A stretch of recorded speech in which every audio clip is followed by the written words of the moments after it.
So by now, it's old news that the July 2020 Halo Infinite gameplay showcase wasn't quite up to snuff.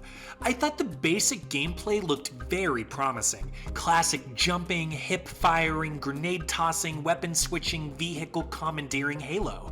It more closely resembled Halo 1 than Halo 5, which, as far as most Halo fans are concerned, is a good thing. But in the new gameplay footage, there were undoubtedly issues with shadows, lighting, pop-in objects, and textures. To put it simply, the game graphically looked flat. It really lacked the visual flourishes we've come to expect with next-gen hardware and software. And given that this game has been in development for at least 5 years, and director Chris Lee and others have since left the project, I understand the concerns expressed by so many fans, that the game in its then current state was clearly not ready to launch before the year's end. It raises some valid questions about this game's development cycle, time management, resource management, overall vision, but I did think some of the criticism aimed at developer 343 Industries last year was a little misguided. Look, that gameplay showcase deserves scrutiny. By its very nature, it was open to scrutiny. But I have to take a slightly optimistic approach here and assume that no one was more aware of the game's lighting and shadow and pop-in shortcomings than the animation and level designers at 343. These people aren't idiots. This is a competitive world and you have to be very talented to be in their position. And you do have to remember that they're developing this ambitious game for multiple consoles, including the new next-gen hardware, in addition to experiencing at least 3 notable leadership changes within the studio. And this is all amid the COVID-19 pandemic, which has impacted all industries, including the gaming industry. I know those are ultimately excuses, but I give 343 a lot of credit for showing us real, unedited gameplay, even if the game clearly wasn't ready to ship. In this age of empty, cinematic cutscene teaser trailers, it's laudable that 343 didn't hide behind any walls. They showed us their game in real time, flaws and all. And within weeks of that showcase, they did the right thing and formally delayed the game's release date, later specifying a fall 2021 window. And I know that sucks. Not having a big Halo game ready to launch alongside the new Series X and S consoles was a blow for fans and for Xbox, especially while exclusive games like Demon's Souls, Spider-Man, Sackboy, and Astro's Playroom are driving the PS5 hype, and of course while exclusive Nintendo software continues to drive record Switch sales. Is Game Pass cool? Sure. For a lot of gamers, is it a great deal? Absolutely. But the bottom line is that an archive of last gen and older software just doesn't compare, isn't nearly as exciting as exclusive, brand new next gen titles are. That's precisely what Xbox needs right now, and Phil Spencer and the team at 343, I'm sure they understand this as much as anyone. I have to imagine, whether they publicly say so or not, they're also bummed out about the timeline here. It's not ideal.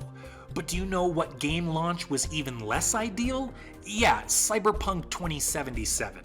The disastrous launch last month of this long-anticipated CD Projekt Red title is such a teaching moment for the gaming industry. And that game is its own can of worms. I'm not going to go down that rabbit hole here, but suffice it to say, from my perspective, Cyberpunk is an impressive open-world game that has a lot going for it, but obviously needed more time in the oven, and the most powerful stakeholders at CD Projekt who pushed for the game's premature release in order to make a quick buck, or so it seems, should absolutely be condemned. And CD Projekt is likely going to be dealing with the fallout of this game's release, dealing with the very real damage to its reputation for years to come. And let's be frank here, Cyberpunk is a new IP from a studio that many weren't familiar with before 2015, before The Witcher 3. Can you imagine if that situation played itself out with 343? With Halo? Not only Microsoft and Xbox's flagship franchise, but one of the most iconic video game brands of all time? Sure, we want Halo Infinite, we want it sooner rather than later, and we want it to be excellent, to be the greatest Halo ever. Well, as far as I'm concerned, what's done is done. 343 already missed the launch title opportunity, so they might as well take their time and get it right. Because I honestly don't believe that the Xbox brand can handle anything less. As I said earlier, and as I more thoroughly explored in my previous video on why Xbox should revive Banjo-Kazooie, Microsoft is not only lacking first-party exclusives now, but historically this has been an issue for the company. They don't have the same rich back catalog of unique system-selling exclusives in the same way that Sony and Nintendo do. It's just simply the truth. And I understand a new Fable game is in the pipeline, a new Perfect Dark, and of course we're waiting to see what comes of Xbox's huge Bethesda acquisition. Will future Elder Scrolls or Fallout or Doom games be Xbox exclusives? Will they at least be timed exclusives? I sort of have my doubts, but we do have to wait and see. But either way, Fallout 5 or Elder Scrolls 6 or id's next big game, whether it be another Doom sequel or a Quake reboot, these games are at least several years down the road, 2022 or 2023 at the earliest. And Fable, while it has a very real and enthusiastic fan base, is in and of itself not a door-busting system seller, and of the 3 Perfect Dark games in existence, only one originally released on an Xbox console. It largely disappointed, and the best game in the series released 20 years ago on Nintendo hardware. So as much as I'm excited to see Perfect Dark re-emerging, you can't persuade me that it's going to be the savior of the Xbox brand. No, that's Halo's cross to bear, and it's cross to bear alone. Halo Infinite is the game that, in its own way, will be measured against Horizon Forbidden West, God of War Ragnarok, Breath of the Wild 2. This game will or will not carry the Xbox brand, just like those aforementioned exclusives will or will not carry their respective console brands. And while I can envision a future in which a nice lineup of exclusive titles like Perfect Dark and Fable and Rare's Everwild really help drive Xbox console sales, this generation for Xbox will be largely defined by Halo Infinite's success, or lack thereof. So let's talk about the actual game for a moment. Back in July 2020, then 343 studio head Chris Lee told IGN that Halo Infinite is intended to be a Halo game for, quote, the next 10 years, end quote. Although he didn't exactly indicate whether or not the game will evolve into some kind of live service project. But what I took from this is that once Halo Infinite comes out, don't expect another new standalone Halo game during this generation. This is it. So as I said earlier, the pressure's on. If this is going to be the one big Halo game for the 2020s, it's gotta be really good, especially after half a decade or more of development. Lee also told IGN, and we saw for ourselves in that gameplay showcase, that this is a much more open Halo experience than anything we've seen before. In a July 2020 media Q&A session, 343's Paul Crocker said Infinite is, quote, somewhere in between, end quote, a linear and open world game. Now, I have to say, the thought of a truly open-world Halo game really bums me out. I've always enjoyed select open-world games. Going all the way back to 2001, I remember being blown away by Grand Theft Auto 3. To this day, seeing and playing that game for the first time was one of the most mind-blowing video game experiences of my life. And in more recent years, I have enjoyed Horizon Zero Dawn, Red Dead Redemption 2, and Ghost of Tsushima. And The Legend of Zelda Breath of the Wild is likely a top 5 all-time game for me, so I'm not opposed to open world games, but I did grow up playing platformers. The first 2 games I ever played were the original Super Mario Bros. And Super Mario Bros. 3, both on the NES. Not only are those classic, hugely influential video games, but they definitely shaped the way I think about games. What's fun, what's not, what's engaging, what's not. I've always preferred curated experiences, games with careful, segmented level design. That's why tight platformers remain some of my favorite games, and why games like Uncharted 4 or Doom Eternal appeal more to me than, let's say, the latest Assassin's Creed.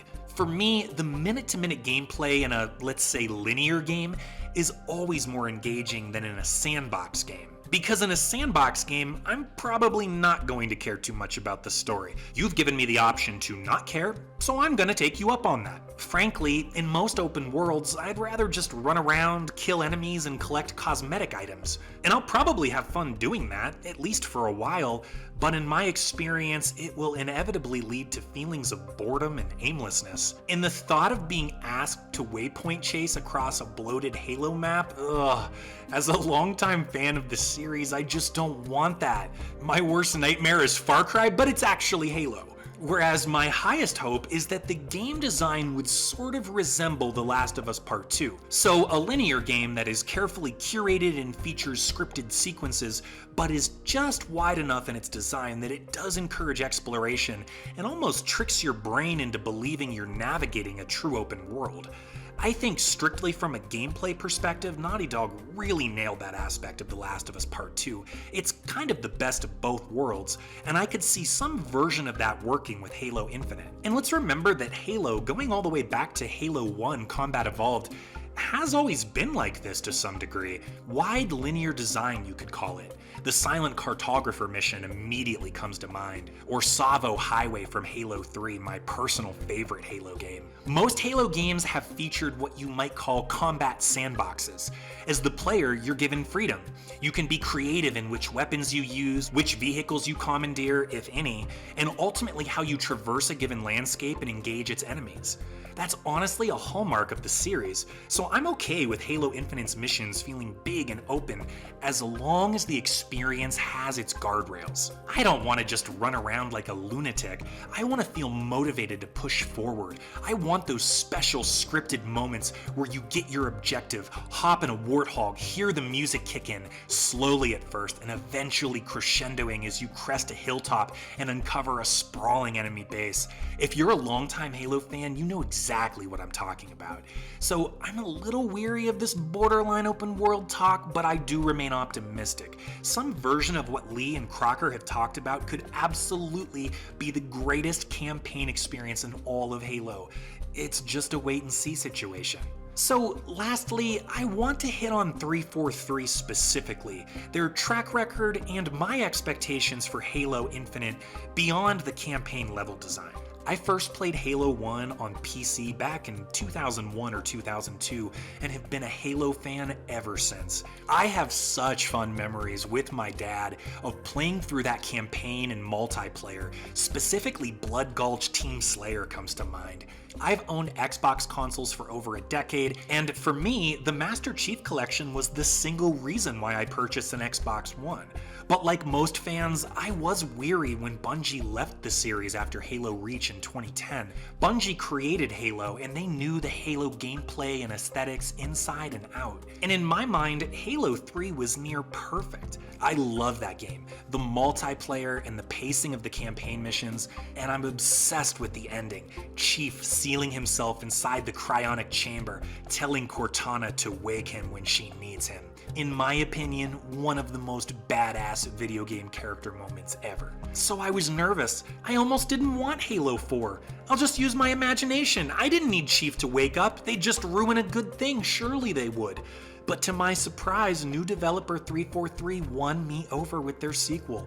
I know Halo 4 doesn't do it for everyone, and I know at times it almost doesn't feel quite Halo-y enough, but I really enjoyed it. I loved battling the Prometheans and the Didact, and the Cortana story in Halo 4 is one of my favorite threads in the entire series. And then Halo 5 happened, and I kinda hate to complain about games I don't care for, or discuss creative decisions that weren't to my liking or whatever. That exercise always feels a little silly to me, but even 5 or 6 years later, it still surprises me that 343 thought only giving us 3 to 4 Master Chief missions in their new game was a good idea, or that a Cortana heel turn was a good idea, especially after the excellent Cortana story in Halo 4. It almost felt like a spiteful retcon or something plotted by an entirely different creative team. And admittedly, the aiming down the sights stuff and the team-oriented gameplay just felt off base for Halo. I sensed a lot of outside influence, and the campaign just never set right with me. I do enjoy Halo 5's multiplayer quite a bit. It has a different flavor, but I do enjoy the speed of the gameplay, and I think it's quite fun and competitive.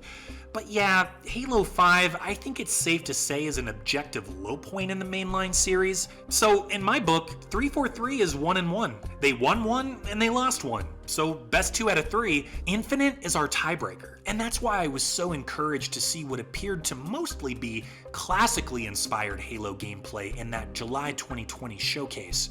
And I know some fans are caught up on the personnel changes within 343 during Infinite's development, specifically Chris Lee, Tim Longo, and Mary Olsen. But I don't know, I didn't love Halo 5, so I don't mind changes, I don't mind newness. And I'm excited about Joseph Staten, the Bungie veteran who 343 hired as its new campaign lead.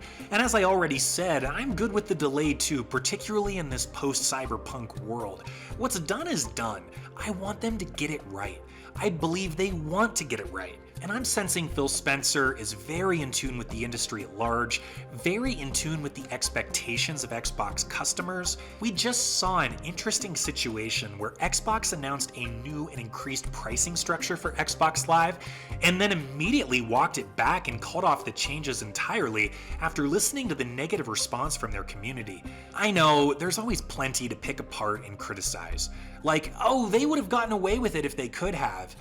I don't know, man. Let's be real about what we're doing here. This is a company that's trying to make money in a capitalistic market economy. Does that inherently make them evil and devious? I'd say no more than any other company in the market. And most of us are complicit. We are very willing participants in this experiment. And the desire I had to criticize Spencer and his crew was immediately extinguished when I saw his January 22nd tweet on the matter. It read, quote, "Apologies for all the angst and emotion this caused today for our customers. As always, we appreciate the feedback. This is a good learning opportunity for us, and we will learn from it." End quote. For a guy worth that much money, employed by a company as rich as Microsoft, I think this was a rare, empathic, commendable moment relative to other displays from other executives in the industry. I mean, did you see the empty public relations non-answer that Nintendo of America President Doug Bowser gave to Polygon last month when asked about the very real problem of Joy-Con drift?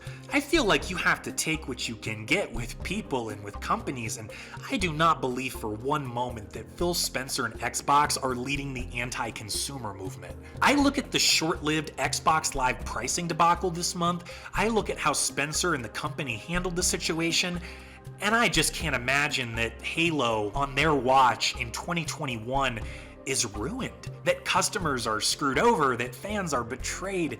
I could be wrong, but like I said a month ago in my Game Awards discussion video, I'm planting my flag. I'm optimistic about Halo Infinite despite the obvious concerns most of us share, because I believe Spencer and the team at 343 understand the gravity of this game. They understand the competitive landscape, and they're motivated to enhance their brand and please their customers, which shockingly cannot be said for all video game executives, as we see time and time again. So that's the last word from me. Thank you for sticking with me through this long-winded but I think relevant discussion about Halo Infinite and its inevitable impact, good or bad, on Xbox's legacy. Now, I want to know what you think about this whole situation. Are you more excited or nervous for this game? What about all this 10-year plan talk? What about Xbox's lack of exclusives right now? Do you see this brand having more competitive leverage in terms of exclusives as the console generation goes on? Give me your hot take down in the comments, and I'll see you next time.